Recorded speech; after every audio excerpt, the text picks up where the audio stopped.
আপনাদের বাড়ির পাশে কচুরিপানা থাকলে আপনারাও করতে পারবেন লক্ষ লক্ষ টাকার ব্যবসা, তাও আবার গ্রামে থেকেই। চলুন আপনাদেরকে দেখাই এই ব্যবসাটা আমরা কিভাবে করি বা কচুরিপানা দিয়ে আমরা কিভাবে ব্যবসা করি, টাকা উপার্জন করি। এই কচুরিপানাটা নদী থেকে উঠিয়ে ময়লা জায়গাটা এবং পাতাটা কেটে ফেলে দিয়ে এটা নিয়ে যাওয়া হয় ভালো একটা জায়গায় শুকাতে দেওয়ার জন্য। ফাঁকা মাঠের মধ্যে এগুলো কিছুদিন রাখার পর এগুলোর কালার চেঞ্জ হয়ে যায় এবং এগুলো চলে আসে আমাদের কাছে বরিশাল থেকে। আমরা বরিশাল থেকে কিনে থাকি কেজি হিসাবে।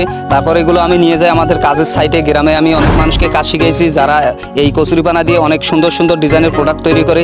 তাদের মধ্যে অনেকেই আছে দরিদ্র মানুষ আছে, অনেক বিধবা মানুষ আছে, মুরব্বী মানুষ আছে এবং কিছু ছেলেপেলে আছে যারা লেখাপড়ার পাশাপাশি আমার কাজটা করে এবং বাড়িতে বসে থেকে টাকা উপার্জন করে। প্রোডাক্টটা রেডি হওয়ার পর আমরা প্রত্যেকটা বাড়ি থেকে মালগুলো একসঙ্গে করি বা আমাদের অফিসে নিয়ে আসি, যেগুলো নিয়ে আসার পর অনেক কাজ থাকে, কাটিং, ফিনিশিং এবং ভলিউম অনেক কিছু করার পর আমরা সব মাল একসঙ্গে করি। করার পর গাড়িতে করে আমরা শিপমেন্ট করি। তো শিপমেন্টটা হয়ে গেলে আমরা অফিস থেকে টাকা পাই, যে টাকাগুলো আমি গ্রামের মানুষদের কাছে বিতরণ করি। যে যত পিস বানিয়েছে তাকে তত টাকায় দেই। এইভাবে আমি গ্রামের মানুষদের পাশে দাঁড়িয়েছি। আপনারা সাপোর্ট করলে আরও ভালো কিছু করবো ইনশাল্লাহ।